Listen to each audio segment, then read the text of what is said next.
This is 365 Sports, powered by Sikkim365.com. Welcome to the Triple Option. Here's your host, Paul Catalina.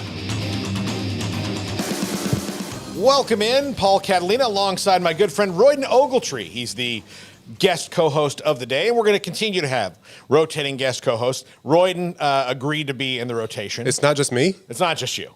Where we have a pitching rotation. What? We're like, we have a pitching rotation. 4 or 5 men?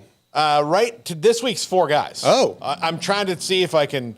I'm going to have like a 5th man, but it's going to be kind of a stretch. Right. A stretch 4 almost. Mm-hmm. You know, taxing the bullpen. Yeah, I don't want to tax the bullpen too much. Right. So, but you are co-host number 2, and in case you've noticed, we're in different chairs from yesterday to today because the first note I got from my best friend, my wife, Jack, Garrett, random people online was, it doesn't look like you're comfortable in the bar stool. And look, when you're short and trying to do a television show or podcast with video, there are not many chair options that are going to make you look comfortable. Now, the problem with this chair, the reason we didn't use it is I look extremely comfortable here. Too comfortable. Exactly. So I don't want to look like I'm going to nod off. Right. No, I was saying before we started, there are no chairs unless you have 6-pack abs and are like 6'5" that you can look comfortable. Because all of a sudden, you'll see me this entire time just like And you're tall. Yeah, but God looks loves like you more than me and made you tall. Well, you know, I talked to him earlier, and he did say that. Yeah, I mean, it might be minuscule, but those are the things that I know. No, you can't look. You can't look like a normal human being. Where it's like, hey, we're gonna do some business deals. You know, Yeah. like it doesn't work that way. I could get some of those fancy. We get some of those fancy like wing back chairs. Yeah, that cost like $5,000 a piece, and everybody kind of looks good in those. No, just lazy boys. How about that? Where we just kick up the feet and have an Alex. That might be where we're headed. I don't know. But Royden works at KWTX here in town. I do, in fact. And he also hosts a podcast about movies, which is I've been on several times. Please plug your podcast. It's called the One Take Podcast. Go listen to it. There are dozens of you out there that already listen to it, so Yes. I really appreciate that. Paul is on there with some interesting takes. Yes, I do. But I've only been back once since my Beyonce take. Right. Well, that's on you.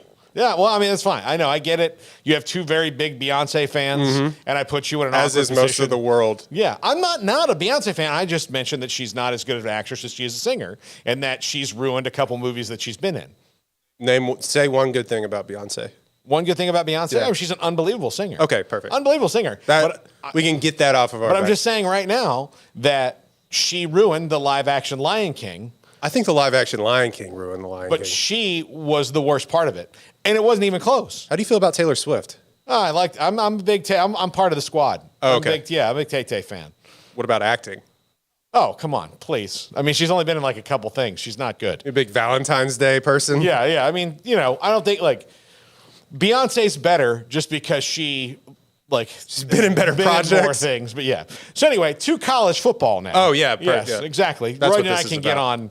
on tangents, and we'll get on one. The second segment is essentially will be a tangent, right? But you'll get to that in a second. That is there's no preparation for that. You just have to answer tough questions.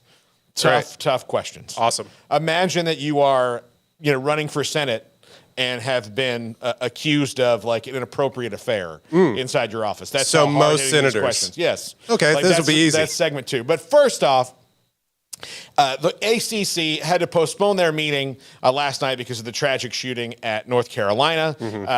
But they were going to meet, and it appears that there's momentum now to sway one of the 4 holdouts, and which I would think would be NC State, if I'm just guessing. But again, who knows? Who's going to vote which way, why? But Florida State and Clemson don't appear to be in any rush to help the ACC. So if they get that 4th vote that they're holding out, if they swing the vote, then Stanford, Cal, SMU would come to the ACC. Now, by any metric, it just seems wonky and strange that they would be there, but it's very weird that we've pushed college football to this point where you have to make very clear desperation moves.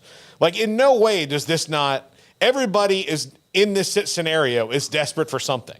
It feels yucky to like that's a weird word, but it feels weird to have, and I know a name is just a name, like the Big 12 had 10 teams or whatever, like to have the Atlantic Coast Conference, and I'm stealing this joke from somebody on Twitter, just be the All Coast Conference now is weird, and it doesn't feel right, and I don't like the way that it sits, but you have to do something.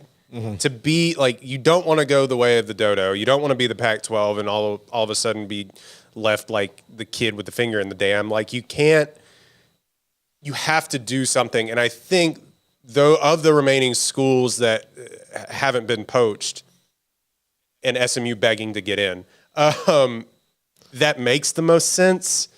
But then again, it does feel these trips are going to be terrible.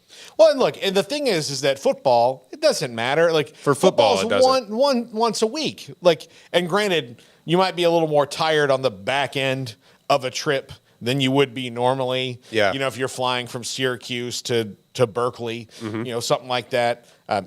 All those places on the East Coast of Dallas is really not really that big of a deal. Yeah. I've pretty much done almost all of those flights. I've done Dallas to San Francisco. That one actually will get you a little bit. I've done Miami to San Francisco. That one gets you a lot. But it's not that. And I mean, we're talking about football, and it's been said that, these conference commissioners know about the other sports. They're taking that into account. Are you?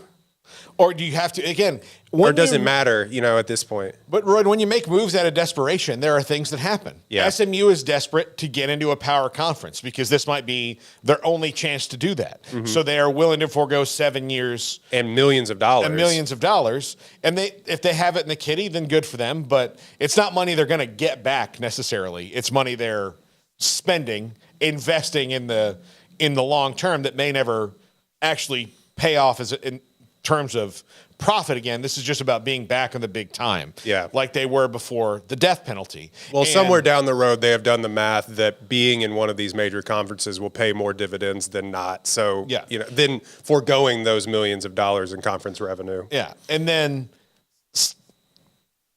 Stanford and Cal, they're desperate to remain in a power conference because if they don't, then the world could easily pass them by.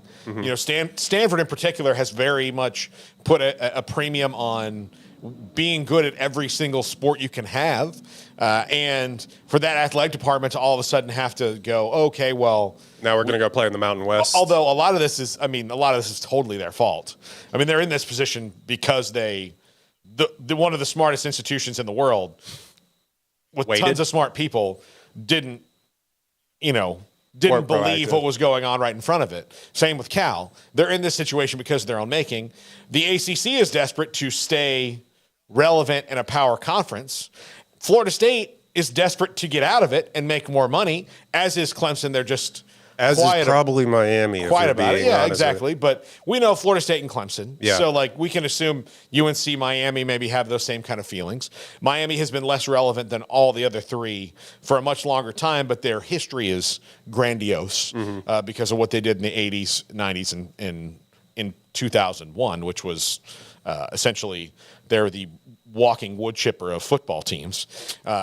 And so you have all of that. And then you throw on the fact that, like, if Florida State and Clemson left before they expanded, right, then ESPN can renegotiate with them and take money away. So you need to stay at 15 teams at least. So you have to guard against at least 2 teams leaving. And if you get 3, then, you know, if you get the feeling that maybe more than that are going to leave, you can always call Oregon State and Washington State and be like, guess what? You guys are in, please. Yeah. You know, we got to keep this money. But what's the logistical, or what's the probable outcome, right? The probable outcome is that Clemson and Florida State go to the SEC. Regardless of, like, we think that's weird or not, it just seems like the writing is on the wall there. Well, the SEC and Greg Sankey it's like, no, we don't want. Well, the thing is, they don't have to say they want anybody until they do. Until it's easy for them to do it. Look, Texas and Oklahoma had a couple years left on their deal, right? Yeah. So with Florida State and Clemson, they don't have to say anything about Florida State and Clemson until those teams can figure out a way out of this, you know, decade-long plus grant of rights that they have. Yeah. So until they figure out a plan for that, the SEC can just sit back and go, okay, we're cool. Look, we're the SEC. Nothing bad is going to happen to us. Yeah, we got Vanderbilt. Nothing bad, even still, like, nothing bad is going to happen to us. Yeah. They can honestly say that. They are a guy in a white suit, like, going into an all-you-can-eat, like, barbecue rib place thinking, I'm fine. Nothing's going to happen to me. And you know what? Probably won't. Probably won't. He'll walk out of there. You won't even use a napkin. One drop of barbecue sauce on him. Nobody will bump into him. You know, it won't even smell like smoke for some reason. It will just peel off him. That's the SEC. And meanwhile, the Pac-12 got arrested before they could get into the building. Yeah, they couldn't. No barbecue. They couldn't get in the same truck. All that. Just bad. So their things have worked out because the SEC, 1, understood who it was, 2, understood how to market itself very, very well. A lot of the things that we believe about the SEC are true, but they're also vaunted by the fact that they're marketing. Oh, it's a lot of state-run media coming out of the SEC. We are the best. Why? Shut up. Like, I mean, yes, they've won a bunch of national titles. They have more schools per team. Like, they have 16 teams. Of those 16 teams, most of them really care about football. Right. Really, really care. Now, whether they have paid off on that in what you would call recent times is all in the eye of the beholder. Like, Tennessee was recent in that they won a national title and that everybody in this room, well, Levi might not have been, but everybody in this room was alive when that happened. Do I remember it? No, I do, because I was there. I was there and experienced the pain of it on the other side. Yeah. But it's fine. Everything's fine. Everything's fine. So, like, the 1998. So, yeah, they won in 98, 99. You know, Florida State won in 2013. They're an ACC school, so that was the last one of them. So, is that recent? That's a decade ago. So, when do you go, what's recent? Miami won a decade ago. SEC teams, Florida, it's been 15 years. I mean, most people would argue that whatever version of the playoff or whatever is how you use this as a measuring stick. Mm-hmm. But then again, you know, then you have teams like Oklahoma and Texas who hadn't won this decade. So, or for 2 decades. Oklahoma was 2000. Yeah. Right? So I don't know. If it falls through with Florida State and Clemson, obviously, like you said, they have so many more years left on that deal. Mm-hmm. Oregon State and Washington State have kind of just been left out in the cold by every conference. And you know what? Is that the most likely outcome? Is that, yeah. I would think so, just because of travel partners in the West. It would make some Olympic sports a lot easier to do. I understand Stanford. Why not go after all of them at once? Is it just will have too many people. I think there's probably a limited amount of money to go around. That ESPN said, and since SMU's like, and SMU is in a market that's bigger than Corvallis and Pullman combined, so is there any? But it doesn't necessarily carry anything. But right, are there any teams on that coast that are willing to come over that make any sense? No. And again, no, not really, until you get to the next wave where, say, Florida State and Clemson would leave, and then you have some other open spots, and before the ACC drops below whatever number, Like, I love UCF to the Big 12. That just makes sense, obviously, for logistical reasons to have been in the ACC. Yeah. But they jumped at going to the and I'm glad that the Big 12 picked them up. But I do think that Stanford Cal will be the tipping point for maybe everything else will be regional. Yeah. Because you can't just send volleyball teams all over the country for 3 months. To get back to that point that I was trying to make a while ago is that for these other sports, football, one way, it's tough for the logistical people because if you don't know, they ship out all the equipment like on a Tuesday and they have to drive across country in an 18-wheeler and get out there. So it's tough for those folks. But like for basketball on like a Tuesday to have to go to Corvallis, or not Corvallis, to go to Stanford and from Tallahassee or whatever, that's a tough turnaround. Granted, these guys are going to Hawaii for all these tournaments and Jamaica and whatever. But for football, like to 18-wheeler, like if Stanford has 2 road games in a row, they're not going home. That guy isn't going home. He's going to live like a regular long haul trucker. And he's going to have to drive to Syracuse, and then he's going to have to drive to Clemson, and then he may have to drive back. Or you just have 2 sets of gear, right? Maybe you just have to pay for that and split them. Yeah, exactly. Like, all right, well, here's our, this guy is going to be here, and this is going to be our stuff for when we're actually at home. But yeah, there's going to be a lot. It's going to be a headache that even for football and logistically, it's just not going to be easy. Right. And that's why when you make moves out of desperation, you get desperate things. Meanwhile, San Diego State's like, hey, we'd like to also. See, San Diego State should have been anybody who's like a Pac-12 apologist. That should have been the first notion of maybe things aren't going well enough. When we didn't include them? When they said we're going to get out. Right. And then the Pac-12 was like, hey, we don't really have anything for you. and then can I interest you in Apple TV Plus? San Diego State's like, what now?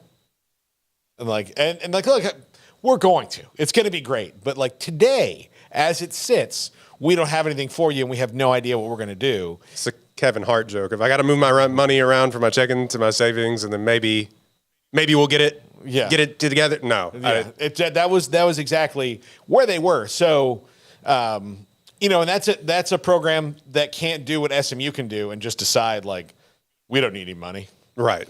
Like what's a 4th private jet? I don't. As a Florida State fan, how do you feel about the imminent death of all that you know and love? Here's what I know. It's very weird in that I know that no matter what, Florida State's going to be all right. Like whatever like future Super League format, Florida State's going to be in that.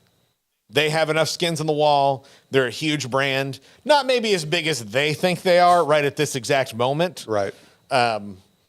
Like they're kind of, like, hey, you remember the late 90s? You remember that? It was awesome, right? It's really cool, guys. You guys remember that Y2K year? Like that whole year we were the defending national champions. Remember Jameis Winston? Yeah. Remember? Yeah, exactly. That's kind of how they are.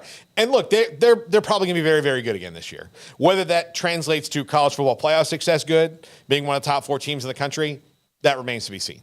They have the we'll see how that LSU games goes and how they play Clemson in like 3 weeks after that. Yeah. And if they win those 2 games, then you can say like, well, maybe this team is back to being who they think they are.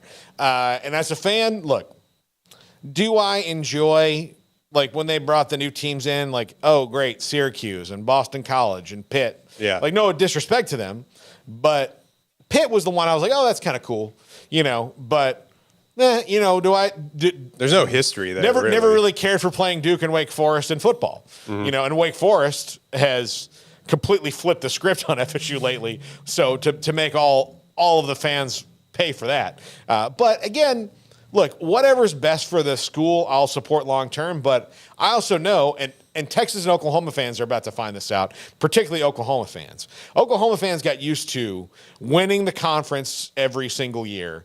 And if they didn't, it wasn't long before they did it again. Back, yeah. So it wasn't like they had 5-year rebuild periods. The ACC has, by and large, been won by 2 schools over the last 40 years, and that's Clemson and Florida State.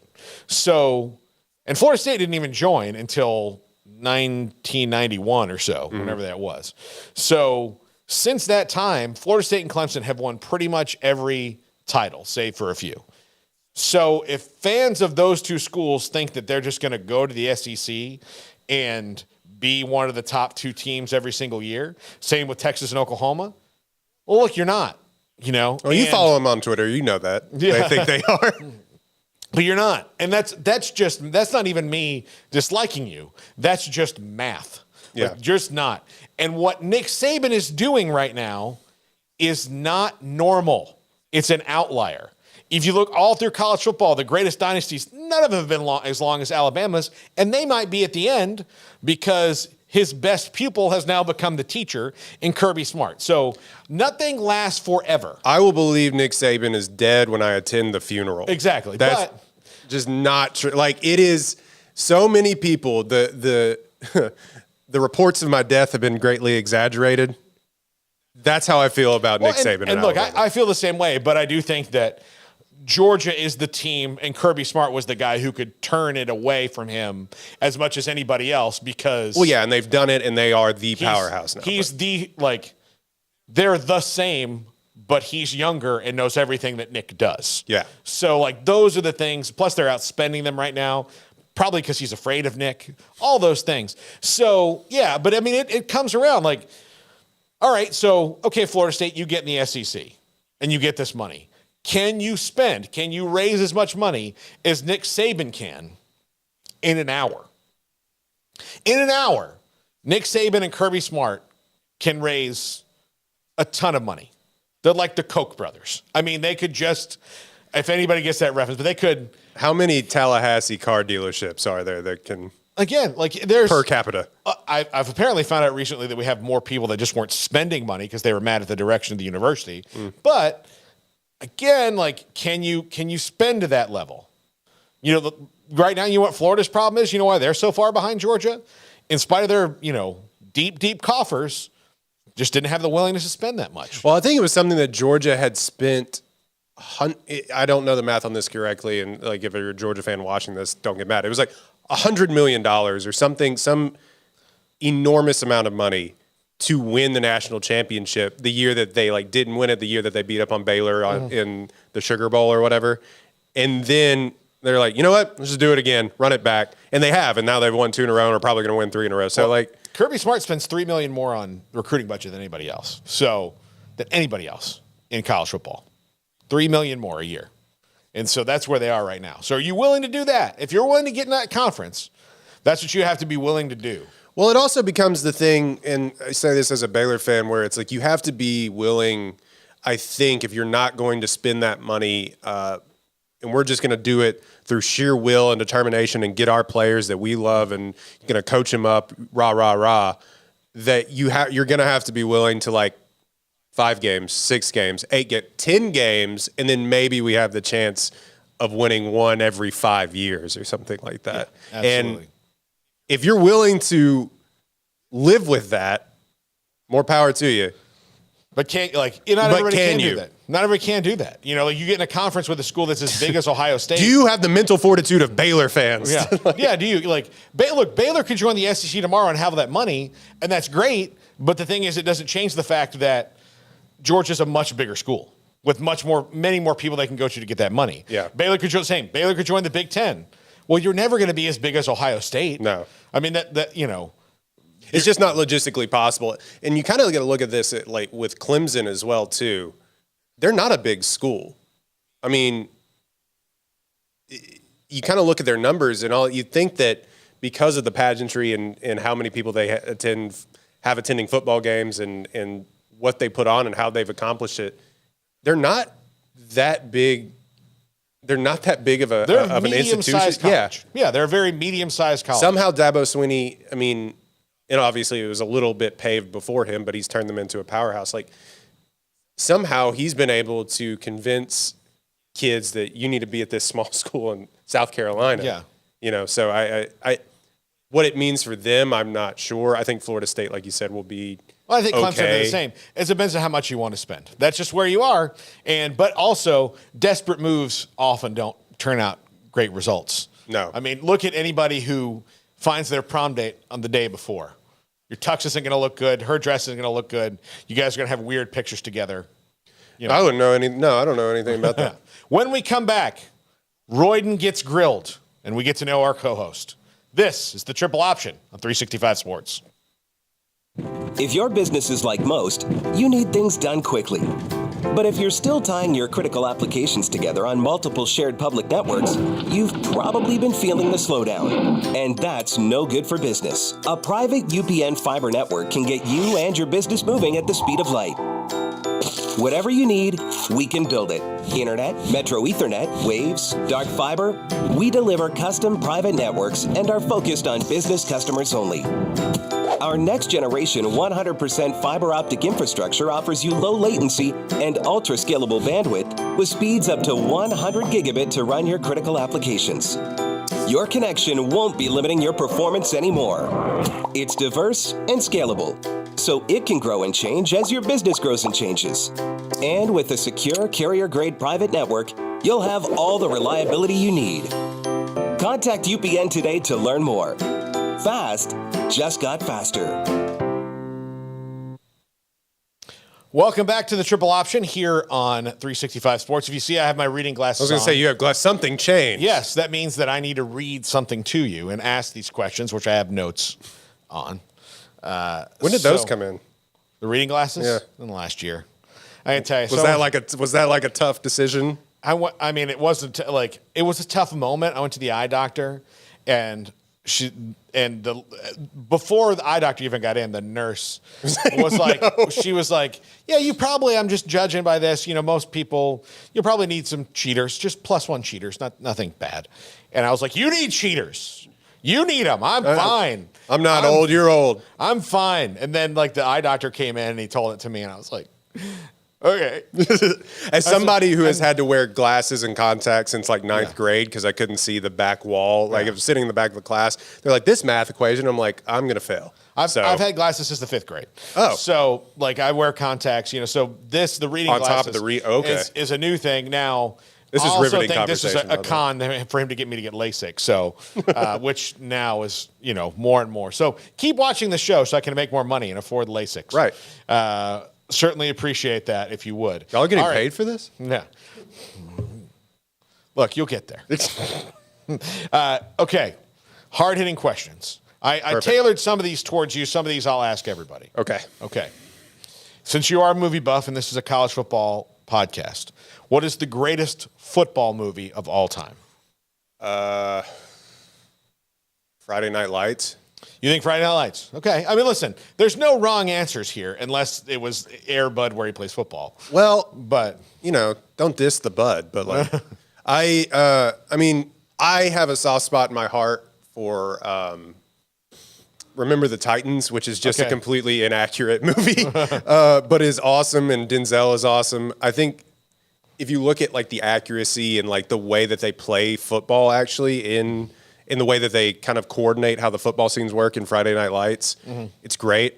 Now, I mean, are some liberties taken with that as well, and like what happened to these players and how exaggerated some of it was? Maybe, but that's any movie. So I think Friday Night Lights, for my money, is sort of, I don't want to say it's the standard. I mean, some people would say, I guess, like Any Given Sunday is sort of up there for people. It's a little wacky. What I will say, like, my answer is The Longest Yard with Burt Reynolds' Longest Yard. Right. I love that movie. It's so funny and so good. But there are things, especially someone who has been broadcasting Texas high school football for, this is my first year not doing it in 18 years. But Does it feel good to have Fridays off? It's What's great. that feel like? It feels great. It's liberating. But the scene where they're at the drive-through restaurant, the burger place, and there's the guy who's never left Permian, and he was on the last state championship team, and he sees the quarterback, and he's like, "Get you one of these. Get you one of these." That is all too real. Like it was and it was so done without the. And look, I love Varsity Blues more than I probably should. But that one is more. If you wanted the comic book version of Texas high school football, than the real stuff of it, which they get into some of that a little bit in that one. But Friday Night Lights, that scene in particular they weren't playing anything up. That is so very real and happens a lot, and probably not just in Texas, but particularly in Texas. And I was at Permian last year. Midway played there. Yeah.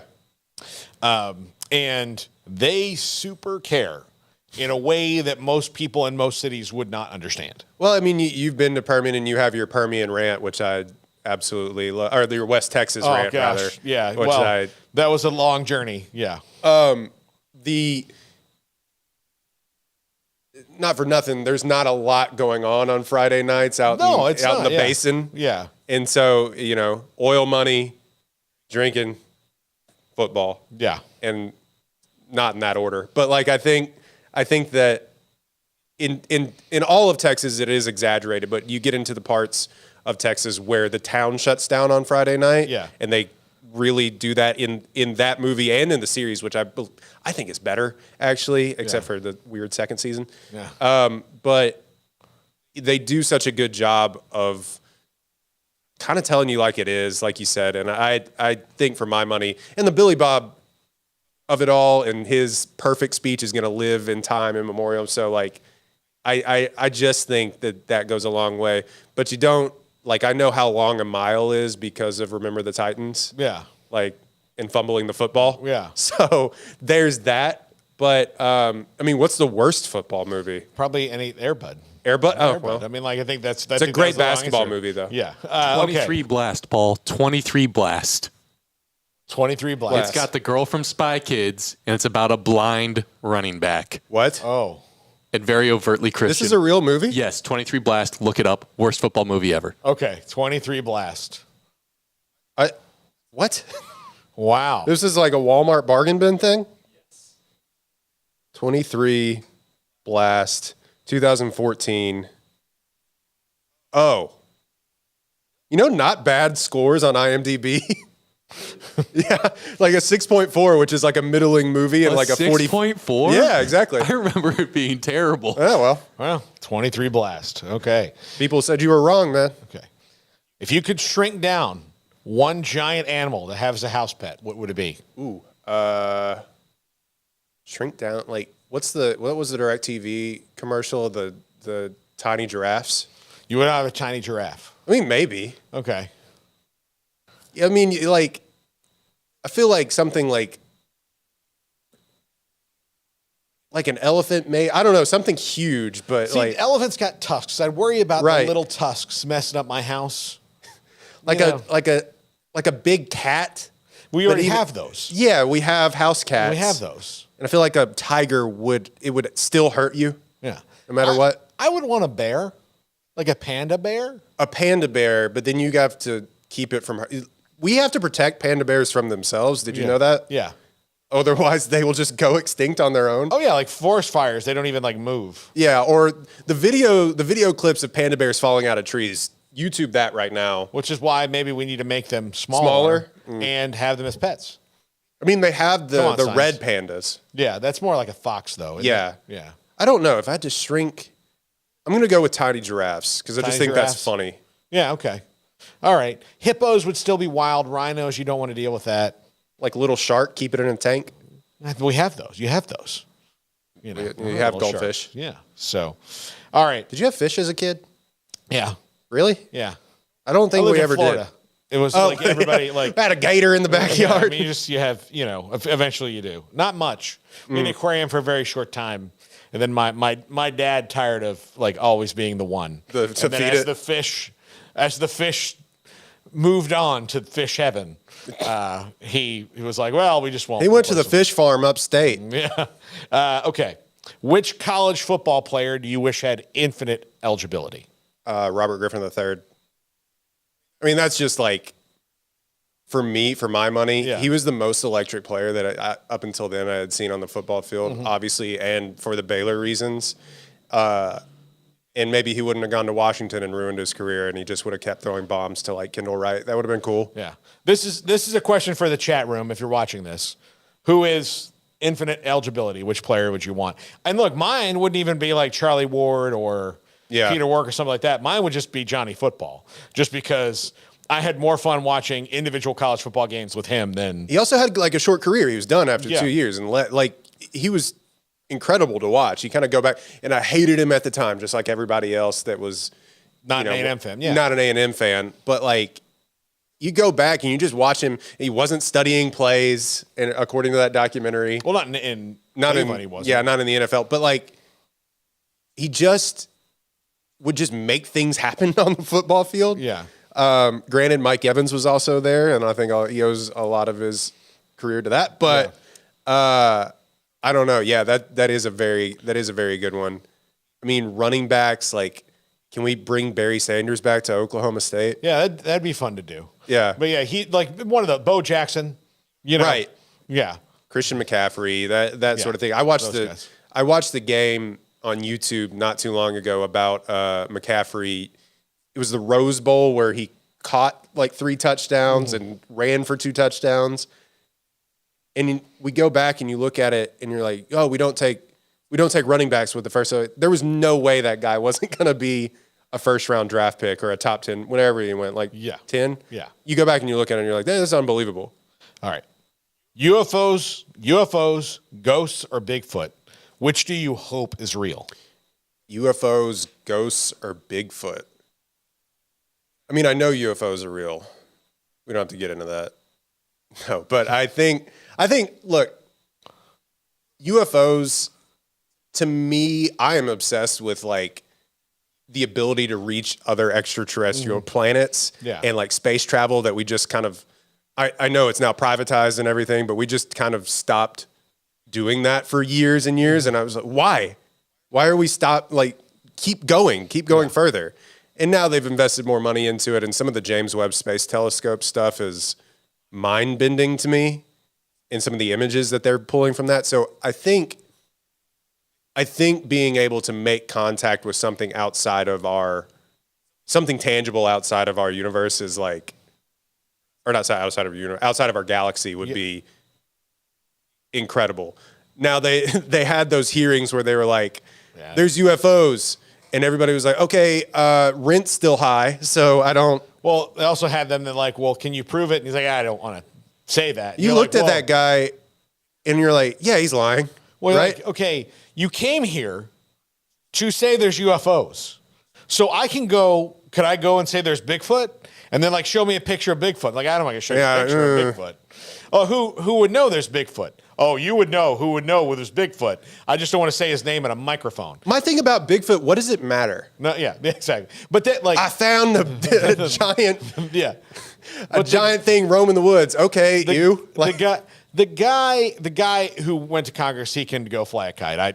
Again, come to me with evidence or don't waste my time. Yeah, I mean, I do like I'm ghosts. not saying that you're lying, but you wasted all of our time. What does it mean that ghosts is like that? Is it that you get left behind? That there's something unaccomplished in your life? I would just like to know that, like, I could, for example, haunt our producer Jack and just open and close doors in his house. Out of all the places that you would like to spend eternity, it is in this studio? No. At Jack's apartment, opening and closing doors. So you're following Jack. I'm just going to follow Jack around and mess with him. There are only so many doors in my apartment, Paul. Well, a cabinet. Well, cabinets, drawers, the fridge. Just pop the fridge open. I swear, if you touch that freezer, I'm going to call the Ghostbusters. Open the fridge, like wait for him to fall asleep, open the freezer, and then be like, I haven't even been in there in days. Ghosts just seem to like they want to inconvenience people. Yeah, that would. Look, if that's what afterlife is, I want to be able to mess with people. Yeah, that's fair. I mean, just comedian by trade. What else am I doing? It's a real funny bit. What else am I doing? Just just tell the other ghost, like, watch, this guy, he thinks he has a sandwich. He doesn't have a sandwich. Just move the slowly move the toothbrush over Yeah, enough absolutely. every single day that a person is like moving. Yeah, so to me, aliens. Yeah, okay. Which college football coach would you like to be your life coach? Life coach. Saban would just yell at you. I don't know about that. I'm to keep the Baylor theme here, like Dave Aranda, the philosopher king. Yeah. Is like, why not? You know? Okay. And then he can read you a bedtime story and you can just like kind of calm down from all of the existential things that he's hitting you with. And he reads you like Goodnight Moon or whatever, and you just like drift off to Betty Byland. Yeah. Okay, yeah, Dave Aranda, he's probably the inspiration for this question. I would say Jamie Chadwell, that's now he's at Liberty. Right. But he was I like him. I think he'd be a good life coach. I think Lane Kiffin would be an awesome one, but it probably would end in Rad bad dad, you know? Like it would end in bad decision. Be like, hey, you told me that I should, do that keg stand. You said Bitcoin was a good idea. Yeah, exactly. That would be Lane Kiffin, where some of it would work out great, and you're like, man, and then some of it would be like really bad. Like I lost my pinky toe because of something Lane Kiffin told me to do. I mean, like, how deep do you want to go? Because then you get like the military academy coaches.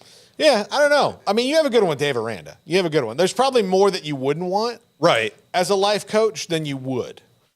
Even though those guys, a lot of them are really good and like as leaders of young men. Yeah. Like, but like at my office job, you didn't file that report right. You need to get better, son. And I'm like, I don't need that in my life. No. Okay. So, what is the stupidest thing you've ever purchased? Ooh. A house? It is a weird, I love our house. And it's a great decision, but financially for your future.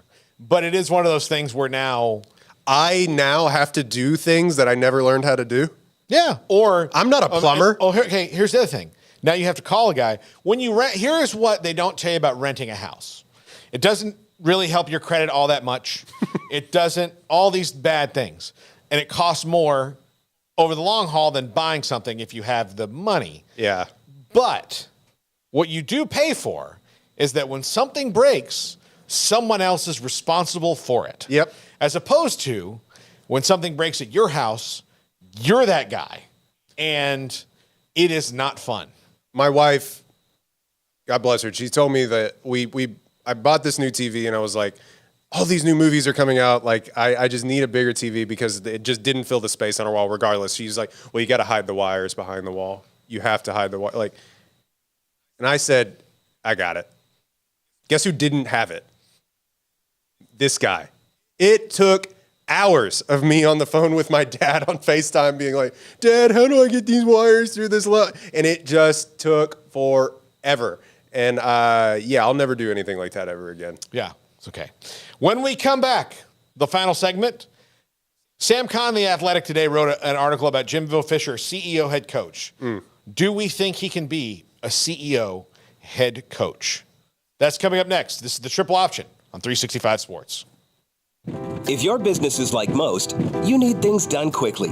But if you're still tying your critical applications together on multiple shared public networks, you've probably been feeling the slowdown. And that's no good for business. A private UPN fiber network can get you and your business moving at the speed of light. Whatever you need, we can build it. Internet, Metro Ethernet, Waves, dark fiber. We deliver custom private networks and are focused on business customers only. Our next generation 100% fiber optic infrastructure offers you low latency and ultra scalable bandwidth with speeds up to 100 gigabit to run your critical applications. Your connection won't be limiting your performance anymore. It's diverse and scalable, so it can grow and change as your business grows and changes. And with a secure carrier-grade private network, you'll have all the reliability you need. Contact UPN today to learn more. Fast just got faster. Welcome back to the Triple Option here on 365 Sports. Paul Catalina, Royden Ogletree alongside you watching from the comfort of wherever you're watching or listening to the show. Not as comfortable as us, though. No, these are very comfortable chairs. These are napping chairs, honestly. Yeah, probably. I've sat in the studio watching games at night. If you put on golf right now, out. Exactly.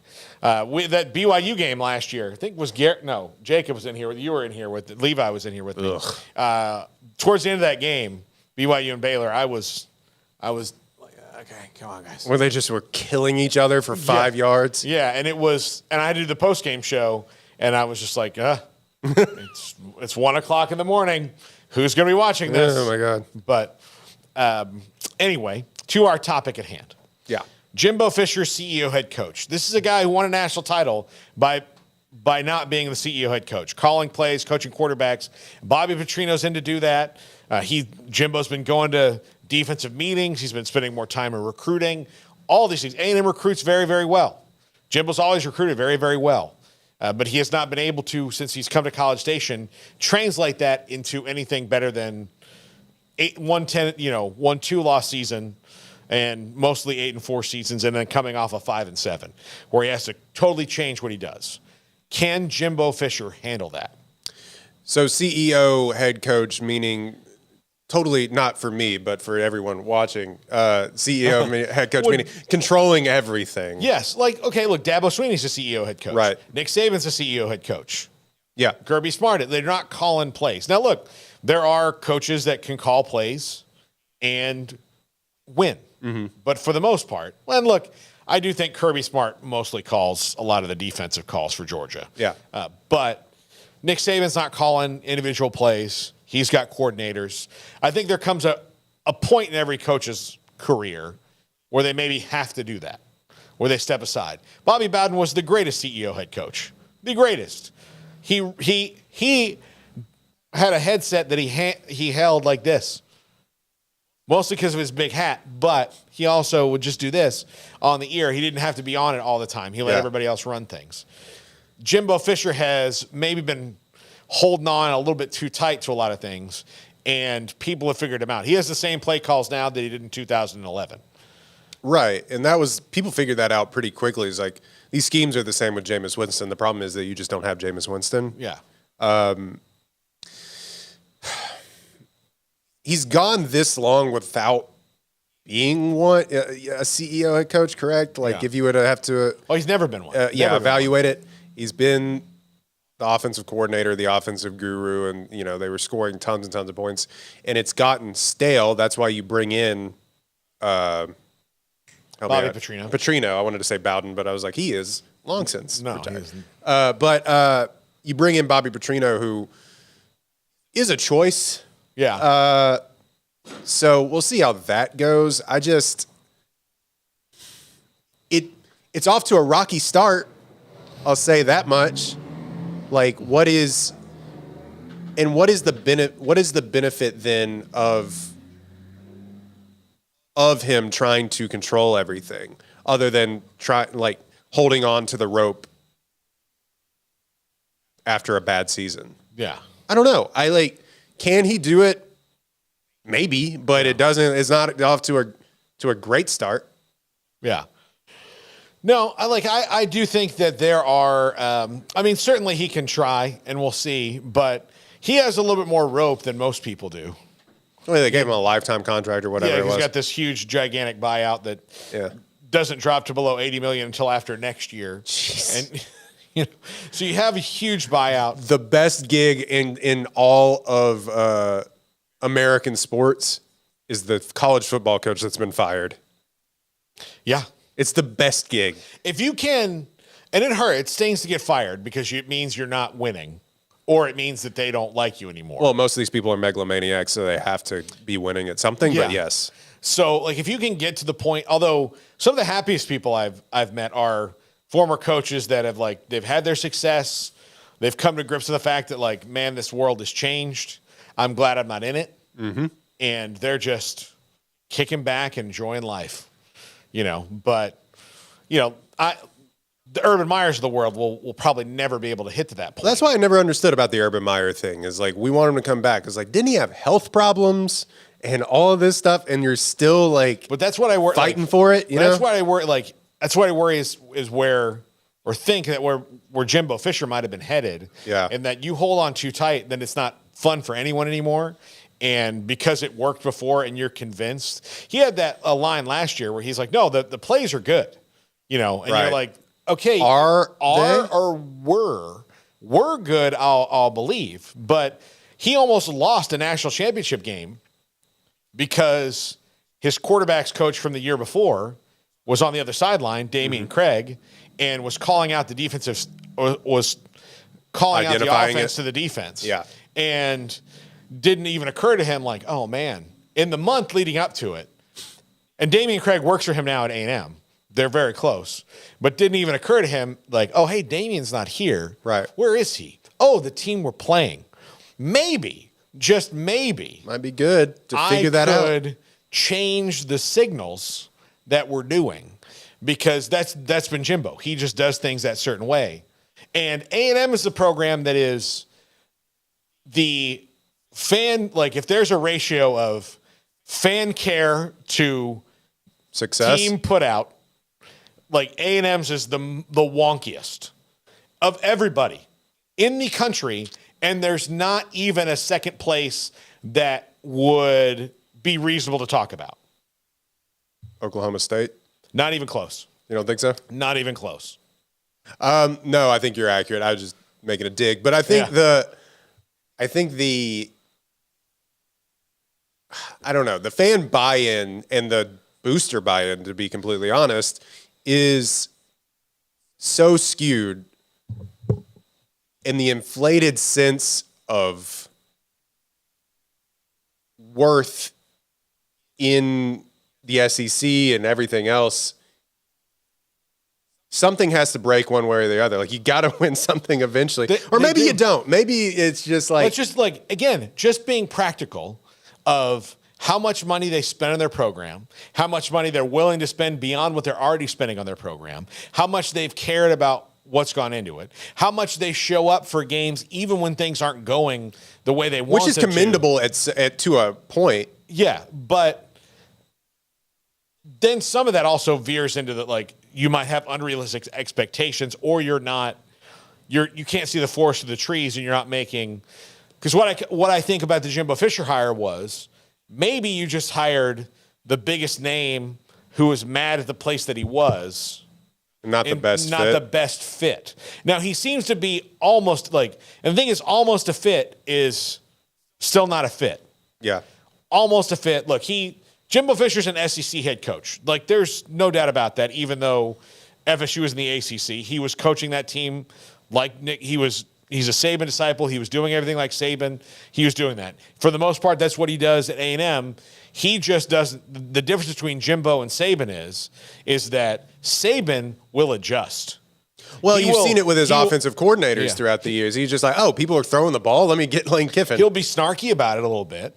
You know, he'll be snarky about it, but sometimes it's always, and I say this a lot, Saban's like, okay, if you guys don't change this rule, then I will start. The first down rule sort of thing. But all those things, like if you don't change that rule, then I will take advantage of it. Yeah. Because I learned from Belichick, who takes advantage of everything and pushes every line. Yeah, the timeout rules and the punting rules and things like that. All those things. Yeah, those little things. Yeah, those little things, So, look, I'm sure no coach is happier right now, even though he's gone to more of a spread concept offense, than Nick Saban, that the clock rules have changed. Yeah. Because now he doesn't necessarily have to worry about getting in ridiculous shootouts like he was before, because you're going to lose. I mean, I think 12 plays a half was about the average in the first week. Yeah, you're going to see less and less of people running 110 plays a game. Yeah. But I think with the A&M thing, in the Fisher thing, I think what it comes down to is how much does he actually trust his hires, which is a bad place to be in, I think. And all reports out of Aggieland are that, they're getting along swimmingly. Fisher, Petrino and Fisher are like two peas in a pod. Yeah, and everything's going well. And he's going to let him call the play. Maybe not. It gets kind of murky when you kind of get into who's actually calling the plays. It comes down to how much does he actually trust his hires, which you can say of any coach, but specifically when it hasn't been going well for Jimbo Fisher, it gets you get in the weeds a little bit. Yeah, absolutely. You can kind of ruin. You can get in your own way to a point, and it feels like he's done that a little bit. Yeah. I don't know. Would you disagree? Or? No, he's gotten his own way. I think he's his own worst enemy here. Yeah. In that sometimes if you do trust the people around you, everything goes a lot better. Because, yeah, you might have good ideas, but sometimes you're the idea and they're the people who make it work, as opposed to, this is my idea, we're going to do it this way and all that, as opposed to getting around the people and say, okay, I have this idea. Okay, what if we build on it like this? Yeah, like implementation is a different thing. They've also come down to how does he evaluate quarterbacks? Yeah, that's been a big thing. Because I liked Haynes King coming out of Longview. I thought he was a really interesting prospect. He was 160 pounds, but that was part of the problem. Yeah, I just think he hasn't really evaluated a super quarterback since Jameis Winston, and that's kind of a problem, man. Well, it's weird how things get thrown off. So Jacob Coker, who won the national title at Alabama, was Jameis Winston's backup in 2013. In 2015, when Alabama won, Jacob Coker was that quarterback. So if he had stayed at Florida State, he would have had that kind of he would have been able to build the direction that he wanted to. And early on, DeAndre Francois looked like that was the next dude, but then he got terribly injured and caught a case of the dumbasses and all those different things. Hate it when that happens. But he had that. But when that one thing gets thrown off, there's always one that you pull the plug. Oh no, the pipeline changed. Yeah. The rules change. Grad transfers. Oh look, Jacob Coker got his degree in 2.5 years. Went to Alabama where he was going to start, and he would have started the same year at FSU anyway. Yeah. But went and helped Saban kick the dynasty off. So. Dude's got 2 rings from 2 different places. Yeah. And good work if you can get it. But from that point on, though, I'll say Jacob Coker, which I'll give him credit for. Jacob Coker from on has been uneven at best. So, yeah that's got to change. Royden had a great time on the show today. We're going to have you back. You're in the rotation. Oh, You're in the rotation. Oh, I thought this was a test run. No, look, you're in the rotation. Absolutely. The people liked Royden, right, Jack? Yeah. There's 0 comments about the people liking Royden. There's nobody that said... You don't have to lie to me, Jack. Yeah. No, there were the people like Royden. People like Chris. As long as I can get people that they like maybe even more than me, they're like, hey, Paul's friends are cool. We can at least keep watching And we get the chair situation right. Yeah, we would figure out... We'll take chair suggestions. Send them to Levi on Twitter at 365 Sports YT. What kind of chairs would really work here? Because we're this close to going beanbag chairs. I was gonna say pool loungers. Pool loungers. Yeah, just out just here. Kicked out. Yeah. Look, if we can do the triple option by a pool, I'm not opposed to that. Right. That's what I thought this was. Yeah. Well, yeah, we haven't put the pool in yet, so hasn't happened. Hot tub. Yeah, it's going to go right here, right in front of the Josh Rosen hot tub. Yeah, absolutely. Yeah, we might do that. We might do that. Nobody wants to see that. The viewership would drop substantially. Yeah, no, absolutely. Tomorrow, Chris Allman will be back. Thursday, Pierre Nugent. You remember Pierre? You were here back when he was here. Weren't you? Yes. Yes, you remember Pierre. Pierre Nugent is up in Minnesota. He's going to join us to talk Big Ten country, but. Again, thanks for tuning in. When you do, please stay tuned at 3 o'clock for 365 Sports, the main show. That's going to do it for us. This is the Triple Option on 365 Sports.